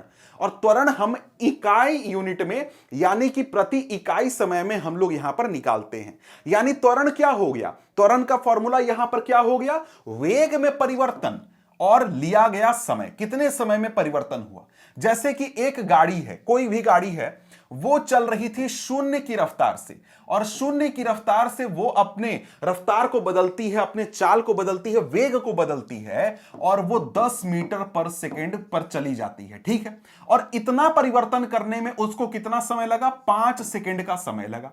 तो यहां पर अगर हम लोग देखें तो हम लोग कैसे निकालेंगे त्वरण, त्वरण निकालेंगे 10 - 0, यानी कि हमारा जो अंतिम वेग हुआ माइनस शुरुआती वेग बटा लिया गया समय, यानी कि 5 सेकेंड। अब इसको निकालेंगे, 10/5 बराबर 2 मीटर पर सेकेंड का स्क्वायर। ये हमारा क्या हो गया, त्वरण निकल गया। त्वरण कैसे निकालते हैं हम लोग, वेग में कितना परिवर्तन हुआ और उस परिवर्तन को करने में कितना समय लगा, इससे हम लोग यहां पर त्वरण को प्राप्त कर लेते हैं। अब यहां पर देखिए, इसके लिए फॉर्मूला, यही चीज को फॉर्मूले के रूप में लिखा गया है कि वस्तु जो है उसका प्रारंभिक वेग u था, उसने t समय में u से अपने वेग को बदलकर v कर लिया, तो त्वरण कितना हुआ, v माइनस u, यानी अंतिम वेग माइनस शुरुआती वेग, प्रारंभिक वेग बटा लिया गया कुल समय। और इससे हमको क्या मिल गया, त्वरण मिल गया। यानी प्रति इकाई समय में हमको कितना वेग में परिवर्तन हुआ वो मिल गया। ठीक है, अब यहां पर कहता है कि इस प्रकार की गति को त्वरित गति कहते हैं। मतलब कि जब कोई भी वस्तु अपने वेग को बदलती है और उस वेग बदलने वाली चाल को हम लोग क्या बोलते हैं, त्वरित गति बोलते हैं, क्योंकि वस्तु में त्वरण उत्पन्न हो रहा है, यानी वेग में बदलाव हो रहा है। ठीक है, अब कहता है कि यदि त्वरण वेग की दिशा में है तो इसे धनात्मक लिया जाता है, और यह वेग के विपरीत दिशा में है तो इसे ऋणात्मक लिया जाता है। त्वरण का मात्रक मीटर पर सेकेंड स्क्वायर है। अब यह बहुत ही आसान सी चीज है, लिखा है थोड़ा सा आपको कंप्लेक्स करके। दो प्रकार के त्वरण हो गए, पहला हो गया धनात्मक त्वरण, दूसरा हो गया ऋणात्मक त्वरण। मतलब क्या हुआ, एक गाड़ी थी, वो चल रही थी, कितने वेग से, 2 मीटर पर सेकंड से चल रही थी। अब उसने अपना वेग बढ़ा दिया, मतलब क्या, उसमें त्वरण हुआ तो क्या हो गया, वो 3 मीटर पर सेकंड से चलने लगी। तो यहां पर वेग में परिवर्तन किस दिशा में हुआ, जिस दिशा में गाड़ी चल रहा था उसी दिशा में वेग और बढ़ गया, यानी कि 2 से 3 हो गया। तो यहां पर त्वरण कैसा हो गया, धनात्मक त्वरण हो गया। यहां पर हमारा अगर हम लोग त्वरण निकालेंगे तो कैसे निकालेंगे, 3 माइनस 2 बटा 1 सेकेंड। 1 सेकेंड में मान लो ये परिवर्तन हो गया, तो यहां पर त्वरण हमको कितना मिला, त्वरण मिला 1 मीटर पर सेकेंड स्क्वायर। अब ये स्क्वायर क्यों भैया, स्क्वायर इसलिए क्योंकि वेग का मात्रक कितना होता है, मीटर पर सेकेंड, और बटा में हमने सेकेंड लिया है। यानी कि मान लो यहां पर 3 था तो हमारा 1 मीटर पर सेकेंड प्रति सेकेंड, हर सेकेंड 1 मीटर पर सेकेंड हमारा वेग बदल रहा है। तो इसको हम लिखेंगे तो कैसे लिखेंगे, 1 मीटर पर सेकेंड स्क्वायर। इस प्रकार से इसको हम लोग लिखते हैं। तो यहां पर ऐसा हमारा त्वरण हो गया। ये कैसा त्वरण हो गया, धनात्मक त्वरण। अब क्या हो, इसका उल्टा हो जाए। उल्टा होने का क्या मतलब हुआ, मतलब कि पहले जो वस्तु थी वो 3 मीटर प्रति सेकेंड से चल रही थी, और अब यहां पर हमारा वस्तु जो है वो 2 मीटर प्रति सेकेंड से चलने लगी। यानी कि हमारा वस्तु इस दिशा में जा रहा था और उसका वेग थोड़ा सा कम हो गया। कम क्यों हो गया, क्योंकि उल्टी दिशा में थोड़ा सा इसके ऊपर बल लगा या जो भी हुआ, यहां पर इसका वेग कम हो गया। तो यहां पर हम निकालेंगे तो हम कैसे निकालेंगे, अंतिम वेग माइनस शुरुआती वेग बटा लिया गया समय।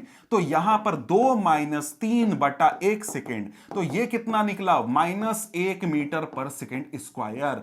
ये हमारा निकला कैसा त्वरण, ये हमारा ऋणात्मक त्वरण निकला, क्योंकि पहले रफ्तार ज्यादा था, पहले वेग ज्यादा था, फिर वेग हमारा कम हो गया। तो ये कैसा त्वरण है भाई, ये हमारा है ऋणात्मक त्वरण। 2 प्रकार के त्वरण आप लोग समझ गए।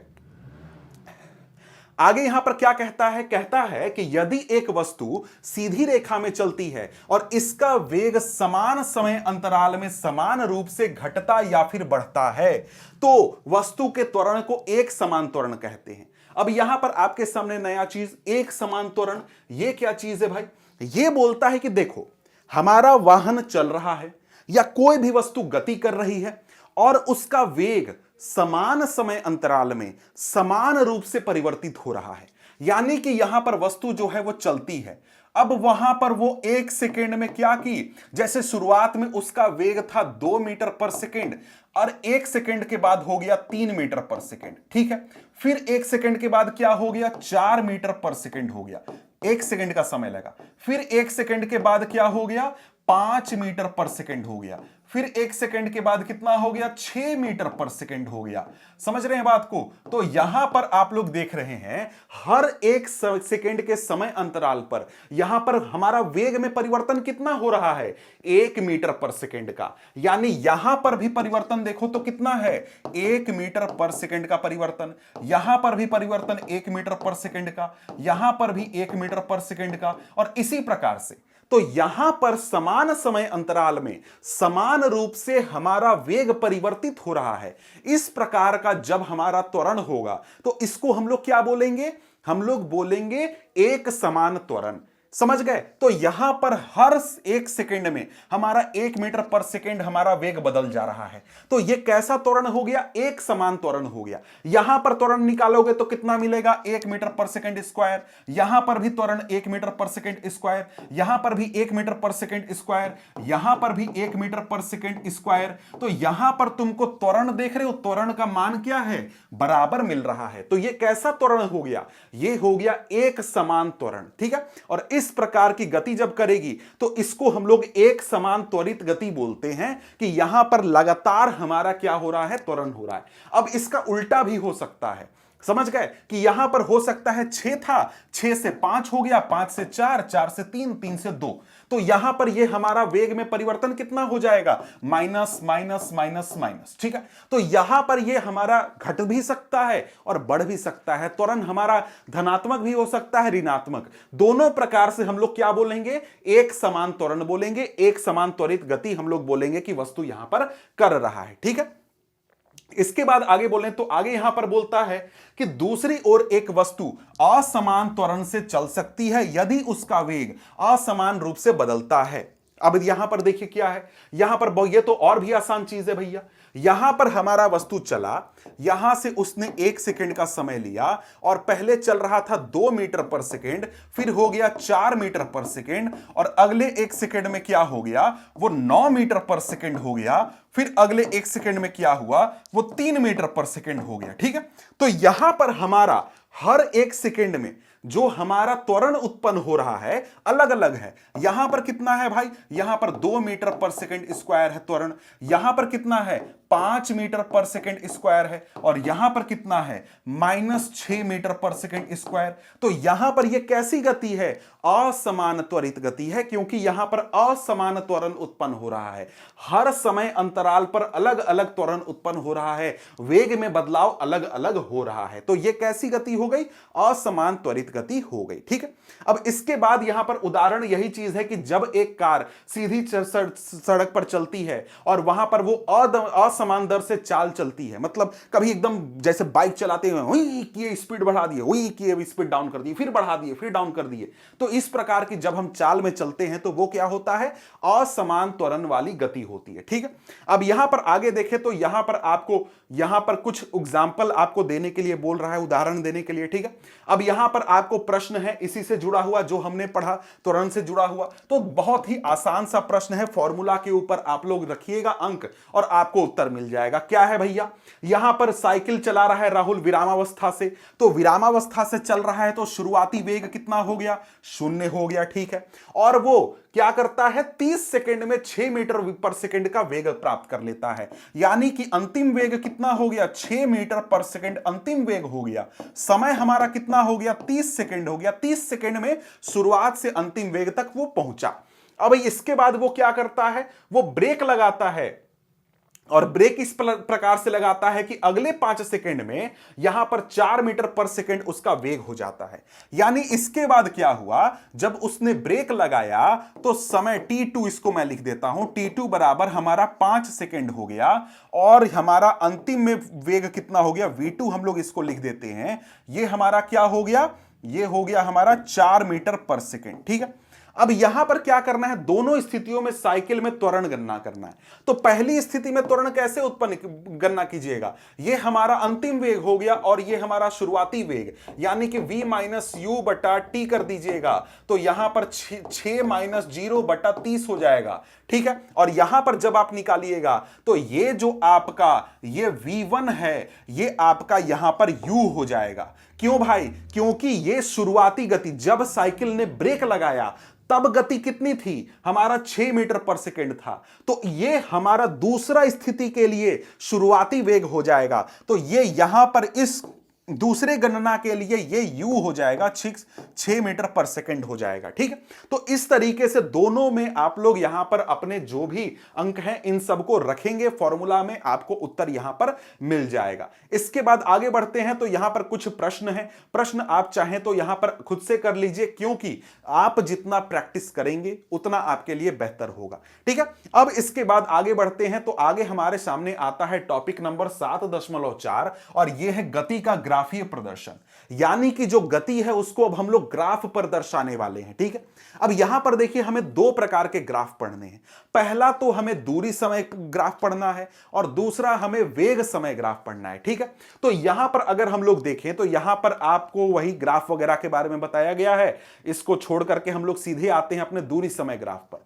दूरी समय ग्राफ में हम लोग क्या करते हैं भाई, दूरी समय ग्राफ हम लोग जब तैयार करते हैं तो यहां पर इस प्रकार का ग्राफ तो आपने मैथ में गणित में देखा ही होगा। यहां पर हम लोग एक्स अक्ष पर हम लोग समय को रखते हैं और वाई अक्ष पर दूरी को रखते हैं। ऐसा हम लोग क्यों करते हैं, ऐसा इसलिए करते हैं क्योंकि एक्स अक्ष पर हमेशा हम लोग उस मानक को रखते हैं जो कि किसी के ऊपर निर्भर नहीं करता।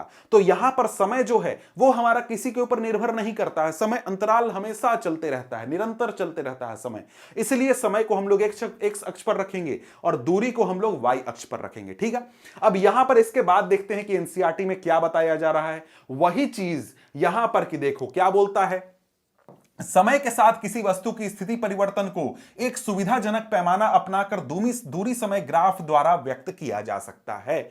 सुविधाजनक पैमाना कहने का मतलब क्या है कि यहां पर जब हम लोग ग्राफ बनाएंगे तो इसमें ये मिनट भी हम लोग ले सकते हैं समय के लिए, सेकंड भी ले सकते हैं, घंटा भी ले सकते हैं। अब मिनट में 10 मिनट, 5 मिनट, 1 मिनट का भी अंतराल ले सकते हैं, सेकंड में 1 सेकंड, 2 सेकंड, 4 सेकंड, कोई भी अंतराल ले सकते हैं। वो चीज यहां पर बोल रहा है। अब बोलता है कि इस ग्राफ में समय को एक्स अक्ष पर दिखाते हैं और दूरी को वाई अक्ष पर प्रदर्शित करते हैं। दूरी समय ग्राफ को विभिन्न अवस्थाओं में प्रदर्शित किया जा सकता है, जैसे वस्तु एक समान चाल या असमान चाल से चल रही है, विरामावस्था में है या फिर और भी दूसरी स्थिति में। तो यहां पर देखो 3 प्रकार के ग्राफ हमको समझने हैं, 3 प्रकार के ग्राफ पढ़ने हैं। मैं शॉर्ट में समझा देता हूं, फिर उसको एनसीईआरटी से समझोगे तो तुमको ज्यादा आसान होगा।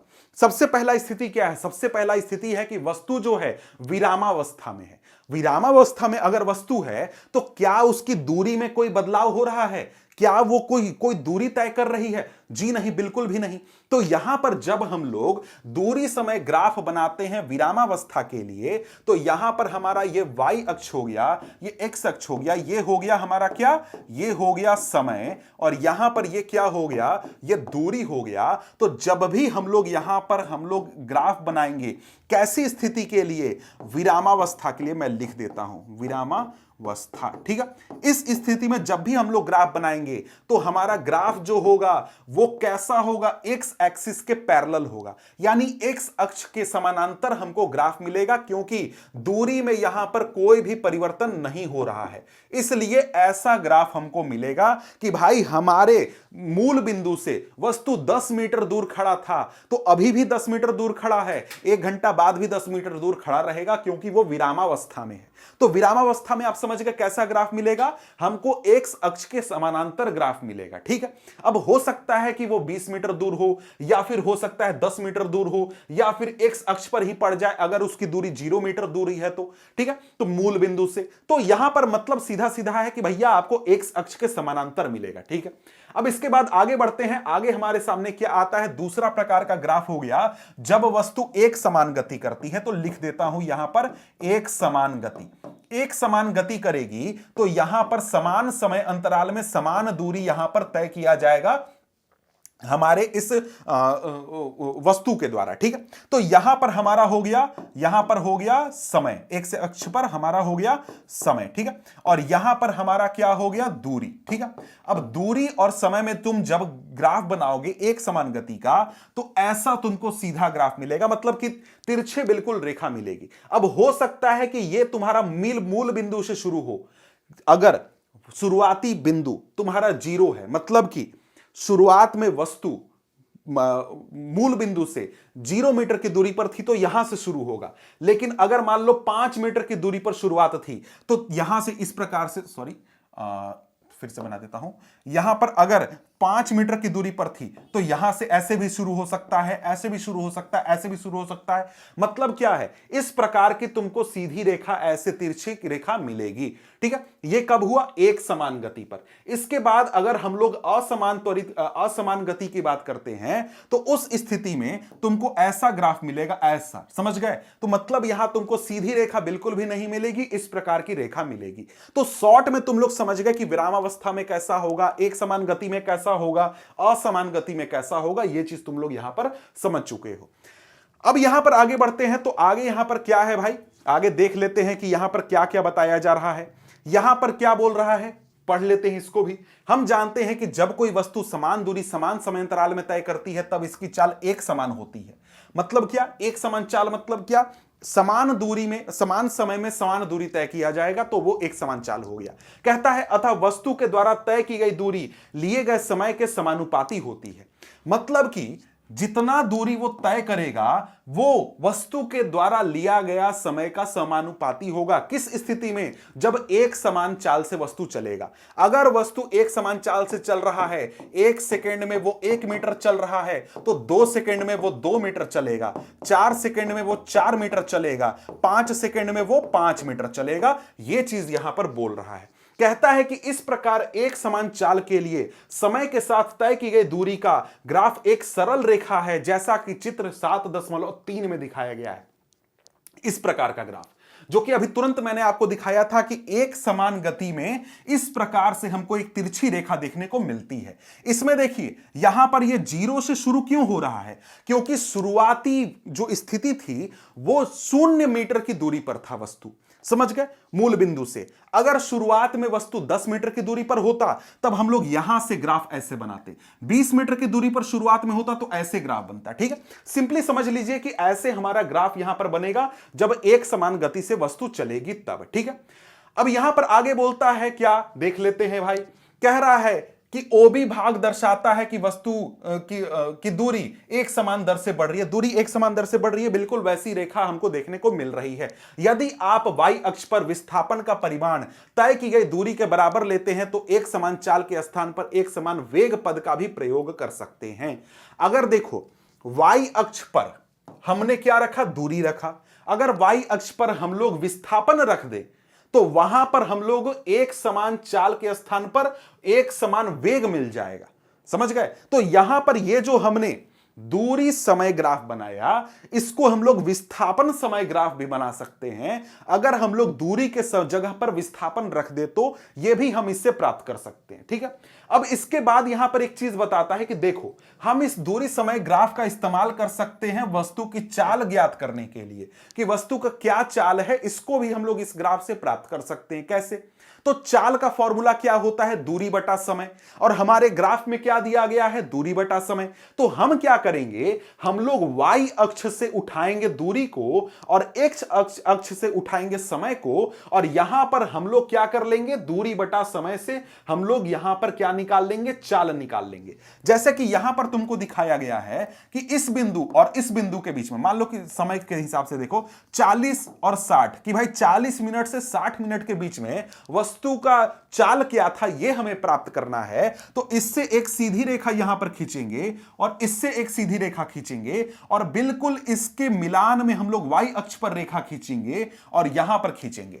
अब यहां से हम समय, इस हिस्से से समय हम प्राप्त कर लेंगे और इस हिस्से से हमको दूरी प्राप्त हो जाएगा, और हम क्या करेंगे, दूरी बटा समय से हम लोग यहां पर क्या प्राप्त कर लेंगे, हम लोग इस ग्राफ से चाल प्राप्त कर लेंगे वस्तु का। यही चीज v = s2 - s1 बटा t2 - t1। यहां पर भी देखो s2 - s1 कहां है भाई, तो यहां पर जरा सा मैं साफ करता हूं तो तुमको दिख जाएगा s2 - s1, यहां s2 है, यहां s1 है, यहां t2 है, यहां t1 है। यहां देखो ये इस प्रकार से ऐसे मिलाया गया है। इतने दूर में हमको प्राप्त करना है तो यहां से यहां मिला दोगे। अगर पूरे का प्राप्त करना है तो 0 से लेके 60 मिनट और यहां पर 0 से लेके 40 किलोमीटर दूरी बटा समय कर दो, तुमको मिल गया। कोई टेंशन वाला बात नहीं है। ठीक है, इस प्रकार से हम लोग इस ग्राफ से क्या प्राप्त कर सकते हैं, हम लोग यहां पर चाल भी प्राप्त कर सकते हैं। और यहां पर देखो, यहां पर दिया गया है ये तुमको किस चीज के लिए, दूरियों को प्रदर्शित कर रहा है, ठीक है।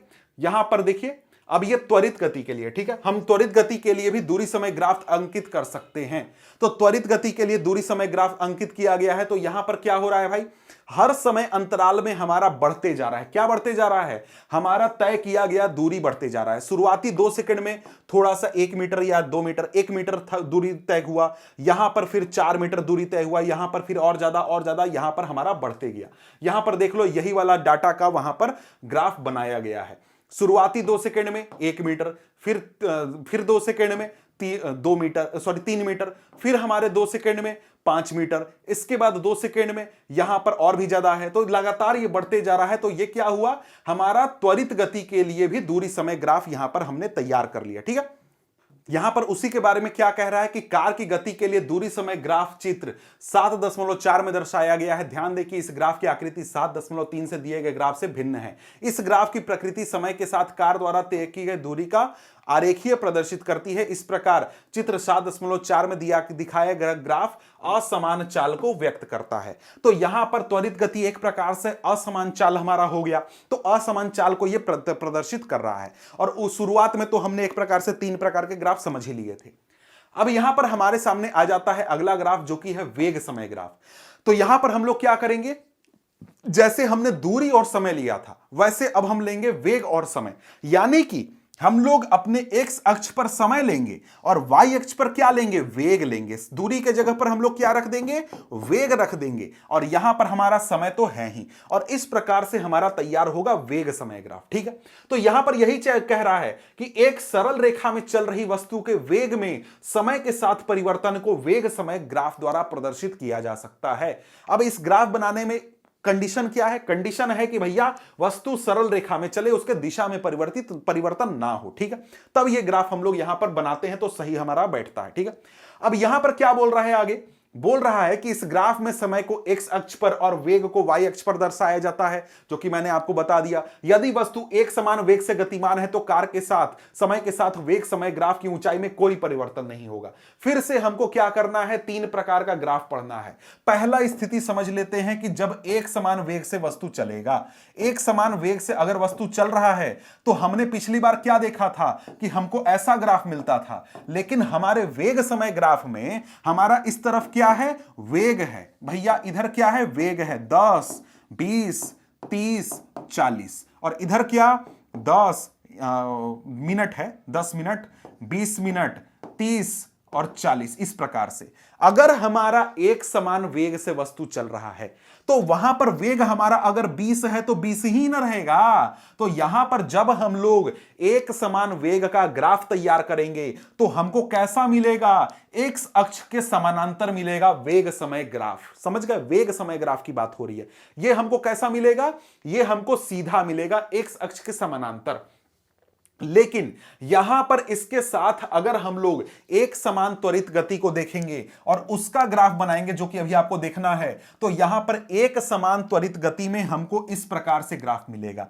क्यों भाई, क्योंकि यहां पर एक्स अक्ष पर क्या है भाई, यहां पर हमारा समय है और यहां पर क्या है, वेग है। और यहां पर हमारा वेग इस प्रकार से क्या होता है, एक समान त्वरित गति में इस प्रकार से जाता है, बढ़ता है। तो ये कब मिलेगा ऐसा ग्राफ हमको वेग समय ग्राफ में, जब हमारा एक समान त्वरित गति होगा, तब हमको ऐसा ग्राफ मिलेगा। हमको ऐसा सीधा ग्राफ कब मिलेगा, जब हमारा वेग बिल्कुल निश्चित रहेगा, वेग में कोई परिवर्तन नहीं होगा। अब यहां पर बात यह है कि हमारा वेग जब शून्य होगा, यानी वस्तु विरामावस्था में क्या होगा, तो वेग कितना होगा भैया, 0 होगा। और वेग जब 0 होगा तो ग्राफ कैसे बनेगा, हमारे एक्स अक्ष पर ही बनेगा, हमारा ऊपर बिल्कुल भी नहीं जाएगा, इधर नहीं जाएगा, एक्स अक्ष पर ही हमारा ग्राफ बन जाएगा, ठीक है। अब इसके बाद यहां पर देखें तो आगे यहां पर क्या बोलता है, यही बातें बोलता है जो मैंने आपको समझाया। आगे क्या बोल रहा है, बोल रहा है कि हम जानते हैं कि एक समान वेग से चल रही किसी वस्तु के वेग तथा समय के गुणनफल से विस्थापन प्राप्त किया जा सकता है।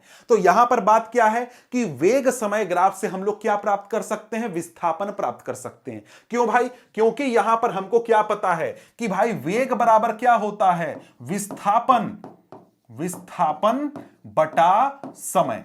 विस्थापन बटा समय बराबर क्या होता है, वेग होता है। अगर यहां पर हम लोग समय को इधर ले जाएं, वेग से गुना कर दें, तो यहां पर क्या हो जाएगा, विस्थापन हमको प्राप्त हो जाएगा। तो यहां पर ये जो ग्राफ हमने बनाया, इस ग्राफ से हम लोग विस्थापन प्राप्त कर सकते हैं कि कोई वस्तु जब वेग में है तो वो कितना विस्थापन कर रही है, वो हम लोग प्राप्त कर सकते हैं। कैसे प्राप्त कर सकते हैं, तो हम क्या करेंगे, यहां पर एक तरफ हमारा समय है, दूसरी तरफ वेग है, और यहां पर इन दोनों को गुना करके हमको विस्थापन प्राप्त होगा। तो भाई जितने समय अंतराल का हमें विस्थापन निकालना है, उस हिस्से का यहां पर एक रूप से हम क्षेत्रफल निकाल देंगे, तो हमको क्या मिल जाएगा, हमको मिल जाएगा विस्थापन। इस तरफ से हम लोग ले लेंगे हमारा वेग, और इधर से ले लेंगे समय, और समय और वेग को गुना करके हमको क्या मिल जाएगा, विस्थापन मिल जाएगा। तो यहां पर देखो क्या है, T2 T1, इधर क्या है हमारा S2 S1, sorry V2 V1,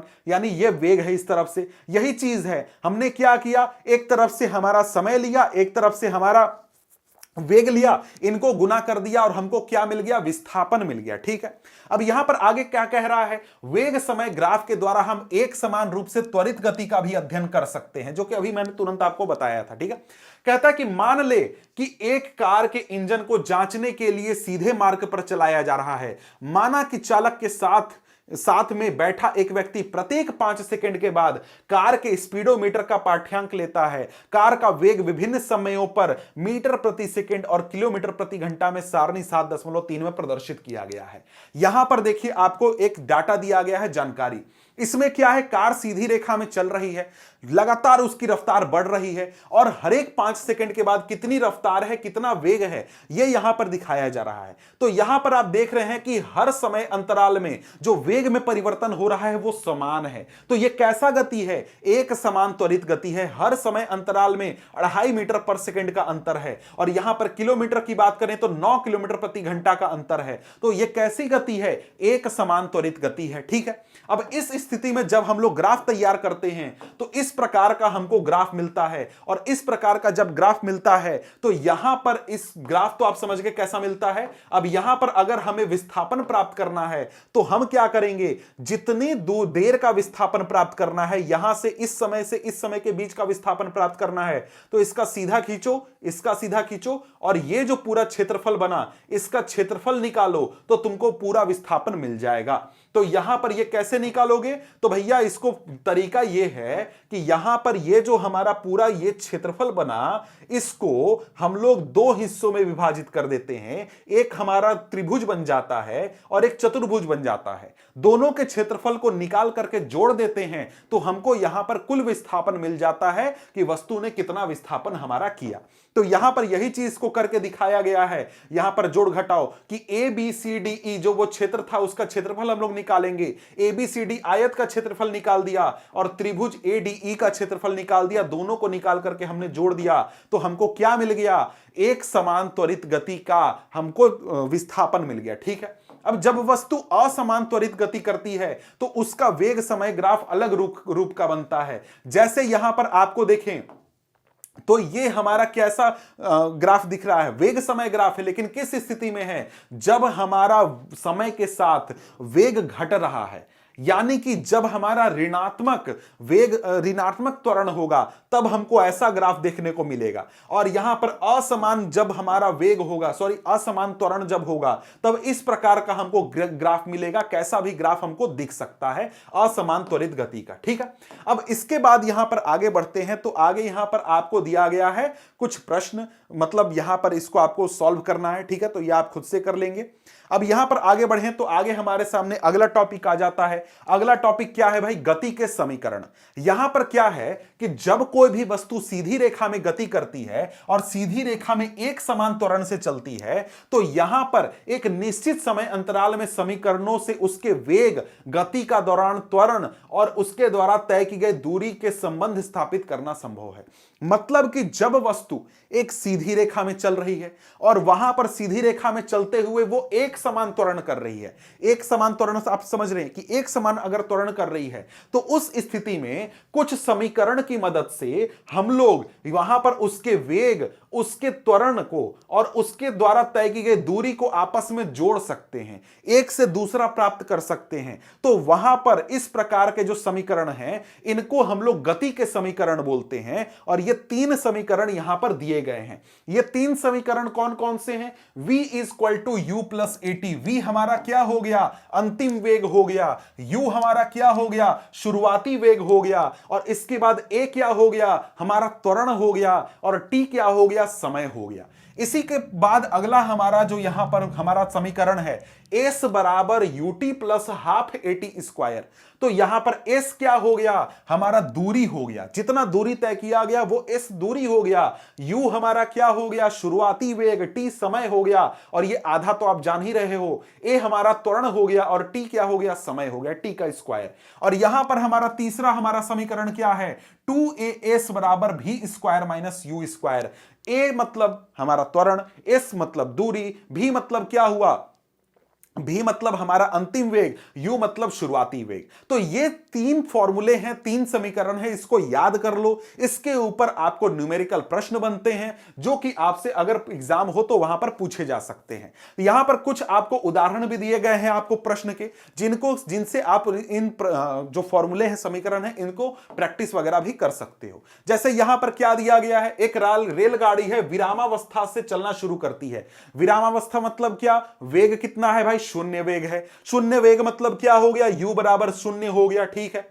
अब इसके बाद 5 मिनट में वो 72 किलोमीटर प्रति घंटा वेग प्राप्त कर लेती है।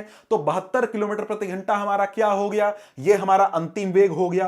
तो ये हमारा v बराबर 72 किलोमीटर प्रति घंटा हो गया। इसको मीटर प्रति सेकंड में कन्वर्ट करके लिख दिया है। और इसके साथ ही समय कितना है? 5 मिनट है। तो t बराबर यहां पर 5 मिनट हो गया। इसको भी सेकंड में करके लिख दिया है। और यहां से हम लोगों को क्या प्राप्त करना है? सबसे पहला त्वरण प्राप्त करना है। तो a बराबर v माइनस यू बटा टी से हम लोग यहां पर त्वरण प्राप्त कर सकते हैं। और इसके साथ कि इस वेग को प्राप्त करने के रेलगाड़ी द्वारा तय की गई दूरी, यानी कि s बराबर हमको प्राप्त करना है। अब s का फॉर्मूला हमने देखा। s का फॉर्मूला हम लोग यहां पर जो भी हमारे पास जानकारी उपलब्ध है उसके हिसाब से हम लोग जानकारी लेकर के फॉर्मूला यूज करके, जैसे हमको यहां पर a प्राप्त हो गया, यहां पर देखो a प्राप्त हो गया, हमको यहां पर v पता है, u पता है। तो इस 2as बराबर v square minus you square ये फॉर्मूला यूज करके s हम लोग प्राप्त कर सकते हैं। और इसी प्रकार से जो भी जानकारी आपके पास उपलब्ध है उस हिसाब से तीनों में से आप कोई भी फॉर्मूला लेकर के आप लोग यहां पर उत्तर प्राप्त कर सकते हो और यहां पर प्रश्नों को सॉल्व कर सकते हो।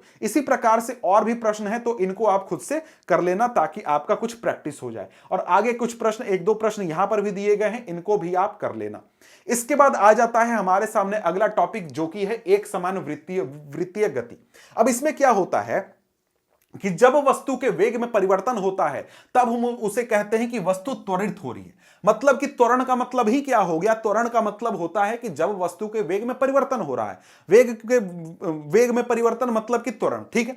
अब कहता है कि वेग में यह परिवर्तन वेग के परिमाण या गति की दिशा या दोनों के कारण हो सकता है। हमारा वेग में परिवर्तन कब होता है? जब या तो उसकी गति में परिवर्तन हो जाए या फिर उसके दिशा में परिवर्तन हो जाए या फिर दोनों बदल जाए। अगर कोई भी परिवर्तित होता है तो हम बोलेंगे क्या? कि भाई वेग में परिवर्तन हो रहा है, यानी कि त्वरण हो रहा है, ठीक है। अब यहां पर देखो कि मान लो ऐसी स्थिति है कि कोई भी वस्तु चल रही है, उसके चाल में परिवर्तन नहीं हो रहा है, बल्कि क्या परिवर्तित हो रहा है? उसका दिशा परिवर्तित हो रहा है। तो यहां पर जैसे अगर देखो कोई भी हमारा एथलीट है, कोई भी एथलीट है या फिर कोई भी व्यक्ति है, वो दौड़ रहा है, तो यहां पर अगर वो एक चतुर्भुज पथ पर दौड़ता है तो वो क्या करेगा? 4 बार अपने वेग को परिवर्तित करेगा, क्योंकि 4 बार वो मुड़ेगा। इसी प्रकार से अगर वो षटकोण मार्ग पर दौड़ता है तो वो क्या करेगा? 6 बार अपने रास्ते को बदलेगा, मार्ग को बदलेगा, यानी दिशा बदलेगा, और 6 बार उसके वेग में परिवर्तन होगा।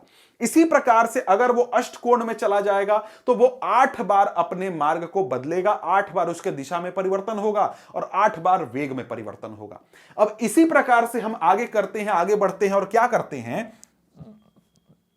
एक ऐसा पथ बनाते हैं जिस पर अनगिनत अनगिनत संख्या में यहां पर भुजाएं हैं और अनगिनत संख्या में यहां पर दिशा में परिवर्तन है, यानी मुड़ान है। ठीक है, अब इस प्रकार के पथ को हम लोग क्या बोलते हैं? वृत्तीय पथ बोलते हैं। अब वृत्तीय पथ आपको देखकर लगता है कि इसमें कहां कोई मुड़ान है, इसमें कहां कोई कोना है, लेकिन बात यह है कि जो वृत्तीय पथ होता है, वृत्त जो होता है ना, उसमें एक बिंदु के आकार का भुजा का लंबाई होता है। जैसे इस भुजा की लंबाई इतनी है ना, इस प्रकार की भुजा हमारे वृत्त में भी होती है, लेकिन उसकी लंबाई कितनी होती है? एक बिंदु के आकार का, बिंदु के लंबाई का। ठीक है, अब यहां पर हर बिंदु पर, हर पॉइंट पर यहां पर जो ये वृत्त है उसमें दिशा परिवर्तित हो जाता है। मतलब कोई भी वस्तु अगर वृत्तीय पथ पर चलेगा तो हर एक बिंदु पर उसका दिशा बदलेगा, यानी हर बिंदु पर उसका वेग में परिवर्तन होगा। और इस प्रकार का जब कोई भी वस्तु वेग करता है वृत्तीय पथ पर,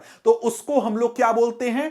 उसको हम लोग यहां पर उसके लिए शब्द दिया गया है, उसको हम लोग एक समान त्वरित गति बोलते हैं। समझ गए कैसे? तो यहां पर इसको जरा सा हम लोग देख लेते हैं। ठीक है, तो यही जो मैंने आपको समझाया वही चीजें लिखी हुई हैं कि यहां पर क्या है भाई, यहां पर हां, अगर एथलीट एक वृत्तीय पथ पर नियत परिमाण वाले वेग के साथ दौड़ता है तो उसके वेग में परिवर्तन केवल गति की दिशा में परिवर्तन के कारण होता है। इसलिए वृत्तीय पथ पर दौड़ता हुआ एक एथलीट त्वरित गति का एक उदाहरण है। अब यहां पर अगर हम लोग देखें तो यहां पर कितना हमारा वेग है वो प्राप्त कर सकते हैं। तो 2πr यहां पर क्या हो गया, एक तरीके से उसका परिधि हो गया और बटा में समय हो गया, उससे हम लोग यहां पर वेग प्राप्त कर लेंगे। और जब एक वस्तु वृत्तीय रास्ते पर एक समान चाल से चलती है तब उसकी गति को एक समान वृत्तीय गति कहा जाता है। मैंने एक समान त्वरित गति शायद बोल दिया था, उसके लिए सॉरी। एक समान वृत्तीय गति उसको कहा जाएगा। क्यों?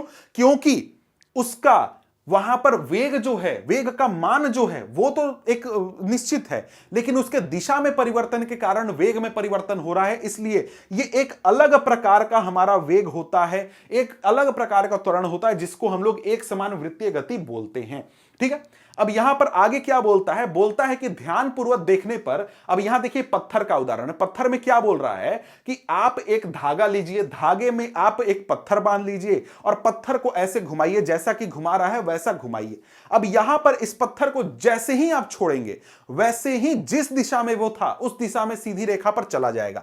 यानी कि ऐसे आप घुमा रहे हैं, ऐसे घूम रहा है, यहां पर छोड़िएगा तो ये इस प्रकार ऊपर की ओर चला जाएगा, इस तरफ चला जाएगा। ऐसे लाते लाते लाते लाते आप यहां पर छोड़ेंगे तो इस प्रकार इधर जाएगा, यहां छोड़ेंगे तो ऐसे जाएगा, यहां पर इस तरीके से इधर चला जाएगा। तो यहां पर क्या होता है कि कोई भी वस्तु जो है वृत्तीय पथ पर गति क्यों करती है? क्योंकि उसके ऊपर एक केंद्रीय बल लगता है जो कि उसको केंद्र की ओर खींचता है, जिसके कारण वो एक वृत्तीय पथ पर गति करता है। अगर वो केंद्रीय बल ना लगे तो वो अपने स्पर्श रेखीय पथ पर वो सीधे की ओर चला जाए, यानी कि वो अपने पथ को, अपने रास्ते को नहीं छोड़ना चाहता है। ठीक है, यही चीजें स्पर्श रेखीय सीधी रेखा पर वो गति करने की कोशिश करता है अगर उसके ऊपर बल ना लगे तो। ठीक है, आगे यहां पर कहता है कि जब कोई एथलीट खेल प्रतियोगिता में एक चक्र या गोला फेंकता है तो वह उसे अपने हाथ में पकड़ता है, अपने शरीर को घुमाकर उसे वृत्तीय गति प्रदान करता है। इच्छित दिशा में एक बार छूटने के बाद